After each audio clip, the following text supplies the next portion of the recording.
Live from the National News Studio, Sri Lanka.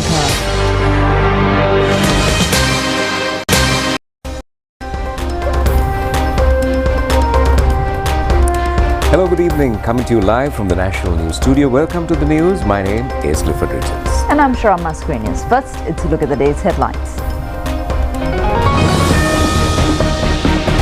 The President says granting Urumaya title deeds is the first step of taking agricultural modernization program into the village. Parliamentarian Thilipan says that President Ranil is the only leader who brought solutions for the problems of the people in the north. The Met Department issued a warning against the naval and fishing community. The Colombo-Kandy main road will be closed for 2 hours from the Kadugannao area. SJB accuses that the NPP is evading the proposed debate. A new political alliance titled Sarva Janabale has been formed. 2,000 disappear in the Papua New Guinea earthslip.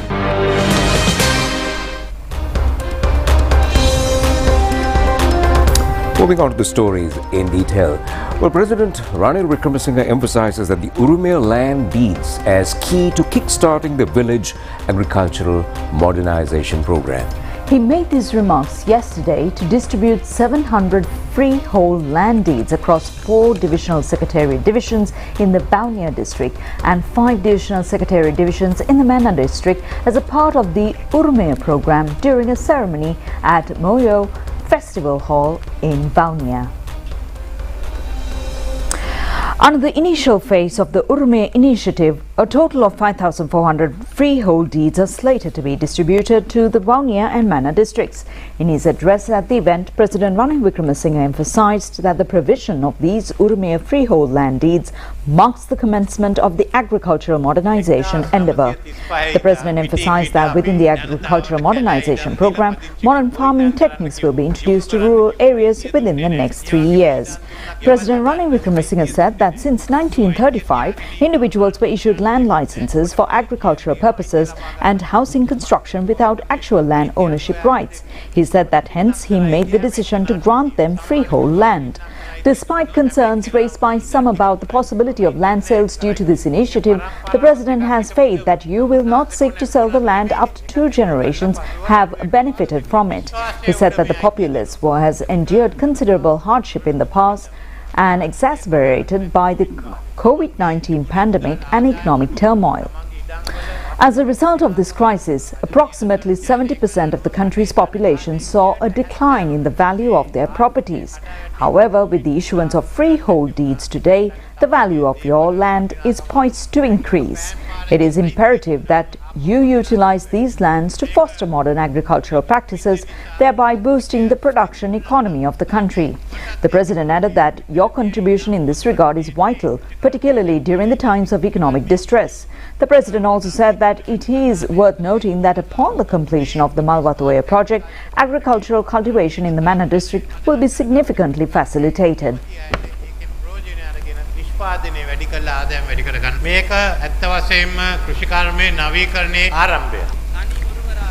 Parliamentarian Kulasingham Thilipan said although many residents came into office promising to solve problems of the Tamil people, no one focused due to attention to this matter.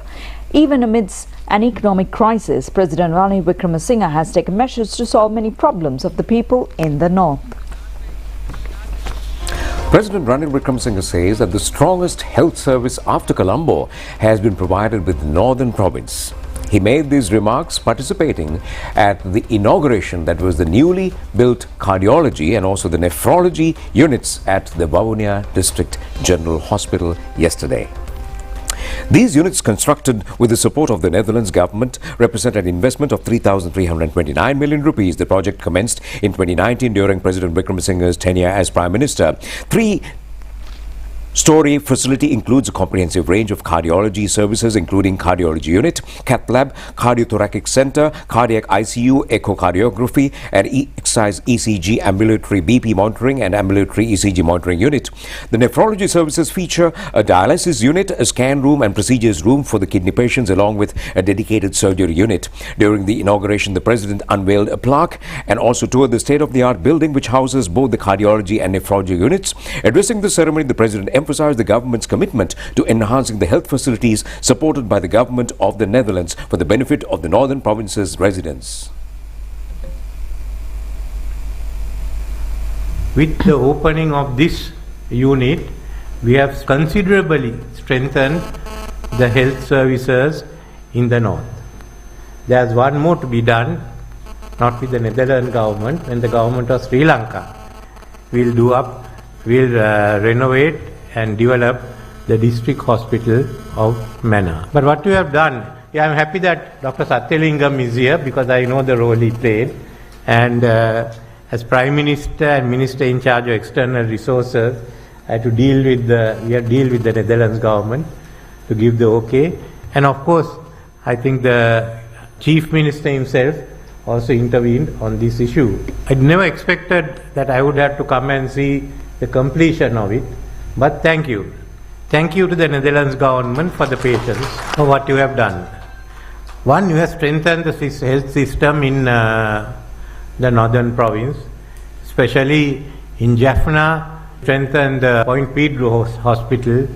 So with the Jaffna Hospital, we also have the Point Pedro Hospital. But there's something else that you have done unknowingly. A9 is the spine of Sri Lanka. On that you have placed 3 modern medical facilities at Vaunia, at Mahankulam, at Kilinochchi. That makes a significant difference because at one end is the Jaffna Hospital. After Karapiti, we want to make Jaffna the national hospital. It's also there's the teaching hospital. So you have that. So that's the 4th. At the end you have Anuradhapura and the teaching hospital there. So that's 5. And the Honourable Member Adikkale Nathan has wanted me to upgrade, to develop a teaching hospital in Vaunia, to upgrade the hospital here to become a teaching hospital. So that's number 6. So within how much? 65 kilometers between Anuradhapura and Jaffna, look at the number of medical facilities you have. You can't stop, you get hit by some medical facility. So now you've got that concentration. I think outside the city of Colombo, you haven't got this concentration of medical institutions. It's something which has come up accidentally, but nevertheless something that is quite useful. State Minister Khader Mastan said that we express our gratitude to the Dutch government for contributing to the construction of the cardiology and nephrology unit at the Vaunia District General Hospital. He said that President Ranil Wickremesinghe, who assumed leadership of our economically collapsed country, is gradually steering it towards development. In this regard, no amount of gratitude to the President is sufficient. He said that the President has transformed our country from a perilous state to a much better one. The Meteorology Department says that the prevailing rainy and windy condition may continue due to the activation of southwestern monsoon.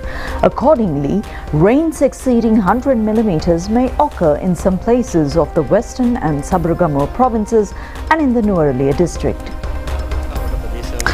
Showers or thunder showers, my apologies. Director General of the Meteorology Department, Atula Karunanayake, said that the turbulent condition in the Bay of Bengal and surrounding areas has entered into the land from the coastal belt in Bangladesh.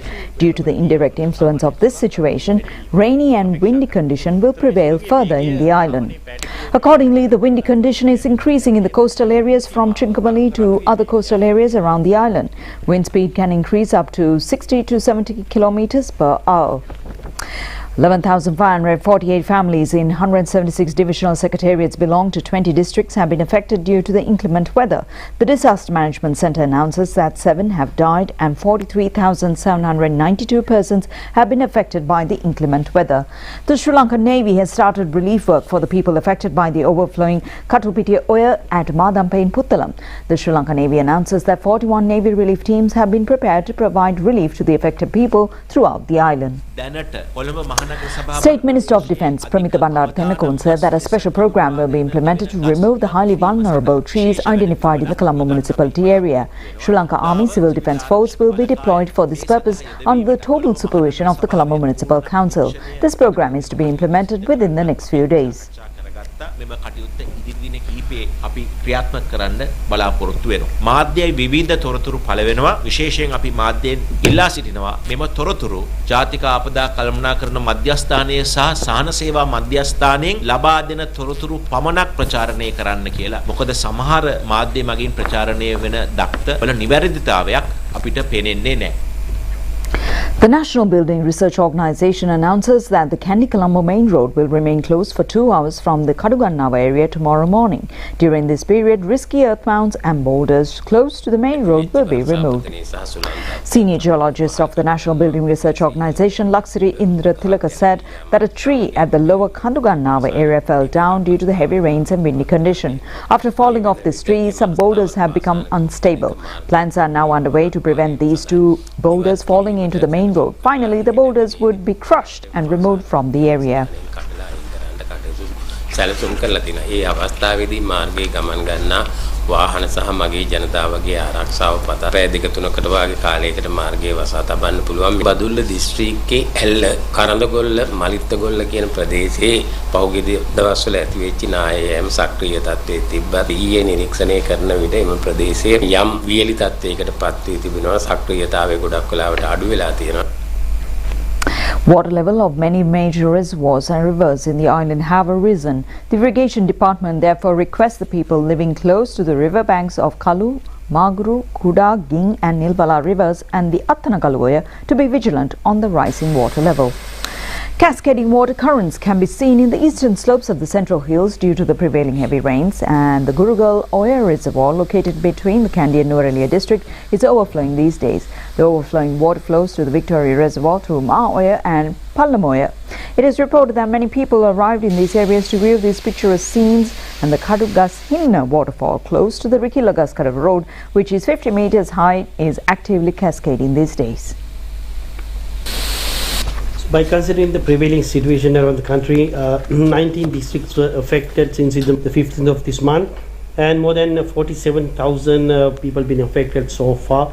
So some areas been inundated, especially in Puttalam area, but the situation is getting normalizing, and the water levels of these rivers are getting normalizing. But the using these severe currents are very dangerous at the moment. That the people will be advised not to use that water at the unsafe areas. And so 7 deaths been reported due to tree fallen. So we are advising not to park the vehicles under the trees in the mainly the city areas and other areas as well. And over the 17 safe evacuation centers, 2,335 people been still accommodated, and more than 4,000 houses been partially damaged, and 21 houses been fully damaged as per the reports given by the district disaster management units and the national disaster management center, as well as the deaths being recorded in Galle district, Ratnapura, Puttalam, Nuwara, Badulla.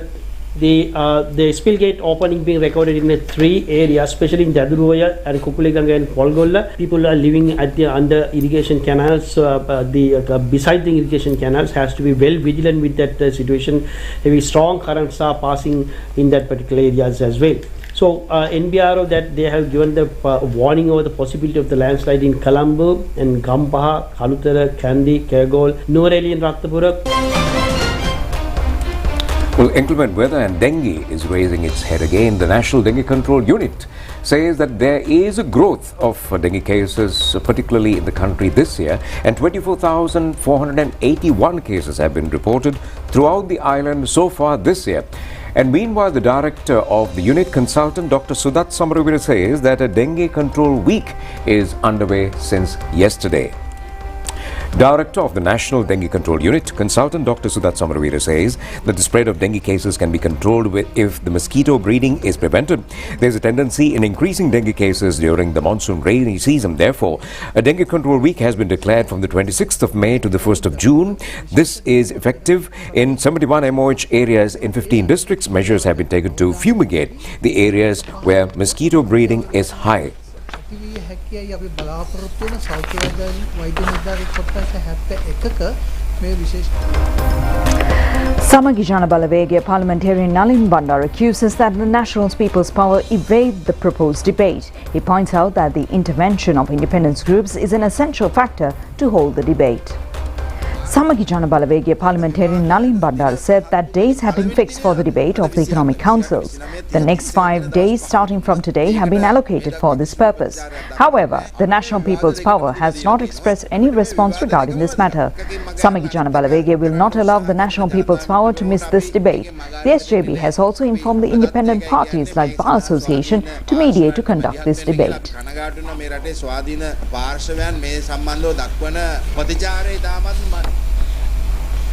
In the meantime, a new political alliance titled All People's Power or Sarva Jana Bale was initiated in Colombo today, and several political parties and also civil organizations have joined this movement.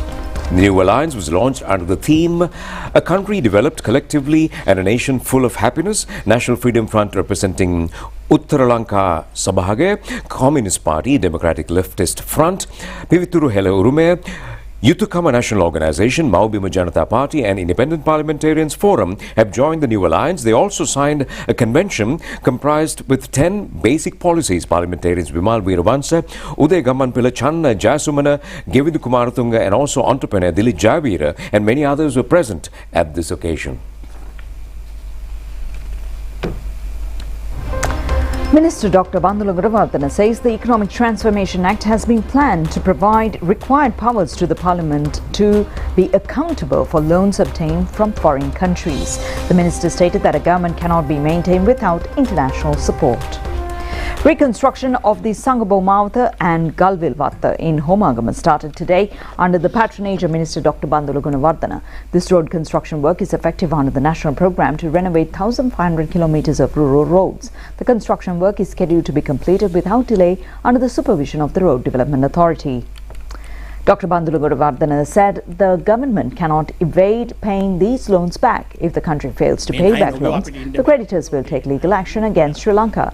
Therefore, no one can act against this situation. Without paying the loans, Sri Lankan government can last only for a period of 2 weeks. Again, the people will have no food and other essential needs. Therefore, the government has introduced this economic transformation bill to face the prevailing situation. The people who love the country should have a national consensus to win these targets. Well, the Ministry of Foreign Affairs learns with deep sorrow of the sudden demise of His Excellency Jean-François Pactet, the Ambassador of France to Sri Lanka and also the Maldives. The French ambassador in Sri Lanka has passed away yesterday in his official residence. A career diplomat, Jean-François Pactet, born in 1970, was previously Deputy Director of Culture and Education in the French Ministry of Foreign Affairs. Prior to this, Pactet has been posted at the French Embassy to the United States in Washington and also at the French Permanent Representation in NATO, Brussels. He was also Deputy Spokesman of the Ministry of Foreign Affairs. He was 53 years at the time of his demise. All assistance will be extended by the Foreign Ministry to the French authorities and to the family of the late ambassador.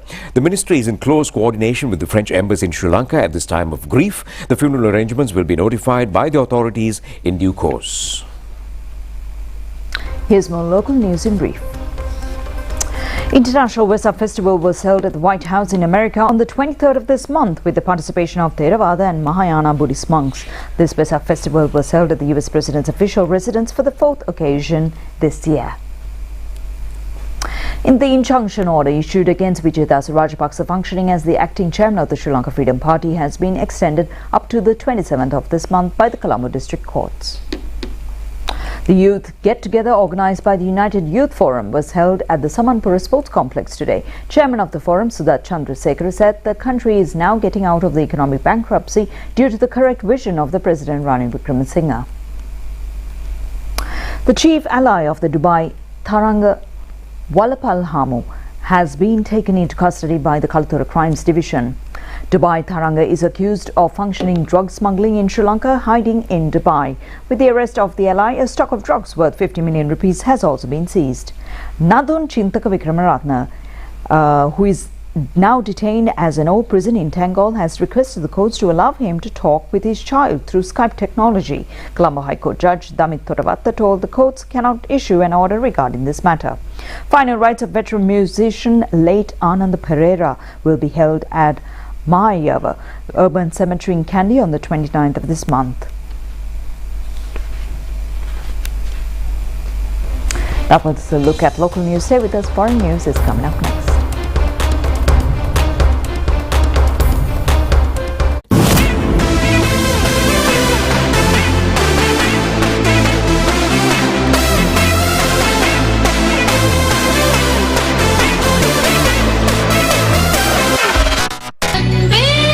அன்பேவா இரவு 8:30க்கு உங்கள் நேத்ரா டிவியில்.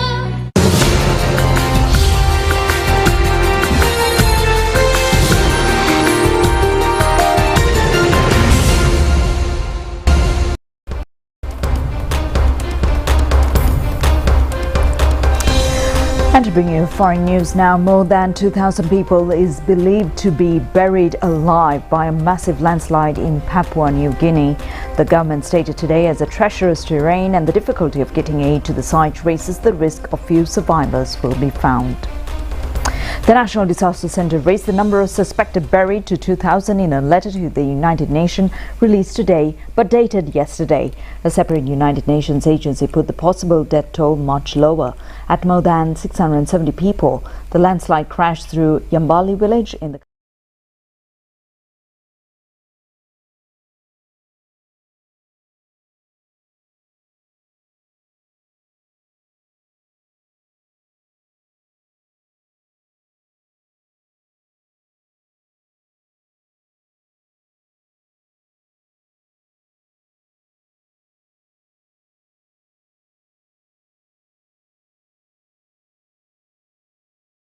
north Ukrainian city of Kharkiv with two glide bombs. A large fire was able to be seen raging at the epicenter on the northern outskirts of the city. Ukrainian President Volodymyr Zelensky stated that over 200 people would have been inside the supermarket when it was attacked. The second strike in central Kharkiv later on Saturday injured 8 people, and the attack will underline the anxiety that Ukrainians feel about not having suitable air defense. Volodymyr Zelensky reiterated that Ukraine needed to be able to defend itself and needed air defense systems from Western allies. Under an American proposal, the G7 and its allies would use frozen Russian assets held in Western banks as collaterals for a $50 billion loan to Kiev. The latest attack in Kharkiv was another sign of Moscow's growing confidence. Its forces appear to be taking advantage of a window of opportunity to push their advantage while Ukraine waits for further Western weapons to arrive at the front. Approximately 18 people were killed as tornadoes and storms tore across central areas of the United States, destroying homes and cutting power to hundreds of thousands. 7 people were killed in the northern Texas, 8 in Arkansas, 2 in Oklahoma and 1 in Kentucky. Scores were more than injured and almost 500,000 were without electricity across several states yesterday. Texas Governor Greg Abbott stated that more than a third of all countries in his state were now subject to a disaster declaration. Footage from the county showed a petrol station and rest stop almost completely destroyed, with a twisted metal littered over damaged vehicles. Well, Sudan's Darfur region faced a growing risk of genocide as the world's attention focused on conflicts in Ukraine and Gaza, a United Nations expert warns. Well, the United Nations Special Advisor on Security General and also on the prevention of genocide says that many civilians were targeted based on their ethnicity in Sudan's besieged city of El Fasher, where fierce fighting has intensified in recent days. More than 700 casualties were reported in 10 days by a medical charity in the city. The military fought the paramilitary Rapid Support Forces for more than a year, a civil war that killed thousands and forced millions from their homes. The United Nations stated that about 15,000 people were feared to have been killed in the West Darfur city of El Geneir last year. Of the numerous attacks and thefts. North Korea notified Japan of plans to launch a satellite between May 27th and June 4th after putting its first spy satellite into orbit at the third attempt last November. The Japanese Coast Guard said that the 8-day launch window began at midnight yesterday, with the North Korea detailing 3 maritime danger zones near the Korean peninsula and the Philippines island of Luzon, where the satellite carrying rockets of debris might fall. The notice came ahead with the first trilateral summit between Japan, South Korea and China in nearly 5 years. Officials from the United States, Japan and South Korea held phone discussions after notice was issued and urged Pyongyang to suspend the plan, as the satellite launch using ballistic missile technology would be in violation of United Nations resolutions. Two of which are in the southwestern area of the West Sea and one in the Pacific Ocean east of the Philippines. Upon hearing the announcement, Prima Kutumi, Fantamai.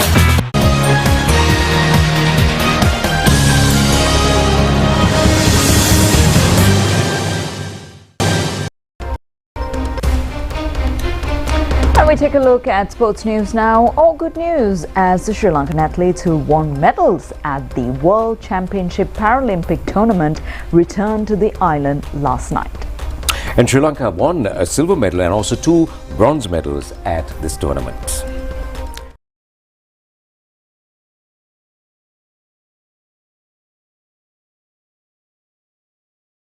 Several others were present at the Kattanayake airport to welcome the victorious team.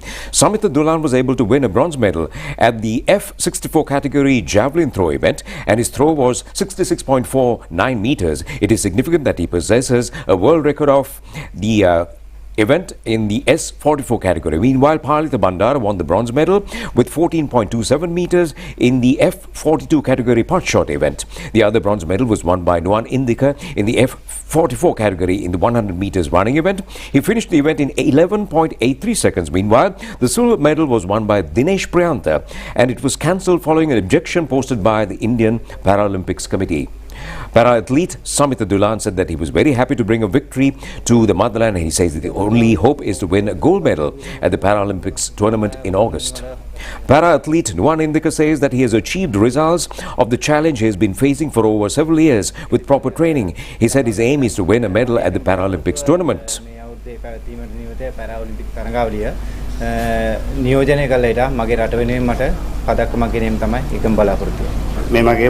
Para-athlete Palitha Bandara says that this is the first world-level victory. Although he has won Asian and Commonwealth medals, this is the first time to win a world-level victory. He is aiming to bring a medal to Sri Lanka at the Paralympics tournament, showing his best personal talents.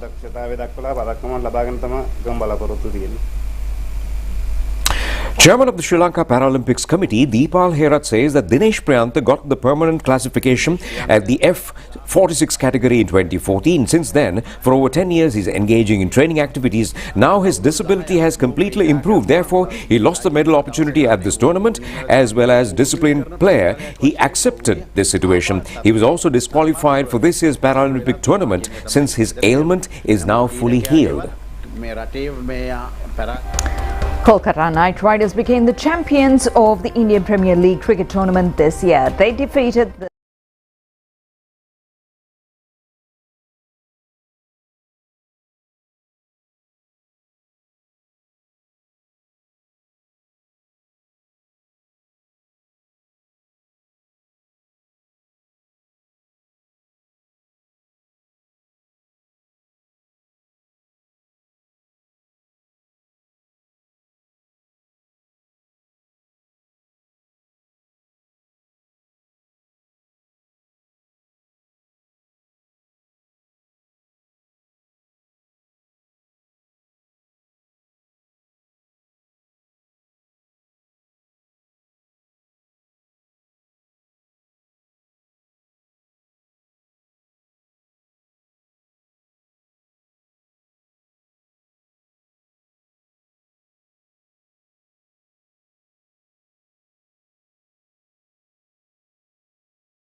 explosive cricket in every sense of the word. And on that note, it's time to end the news.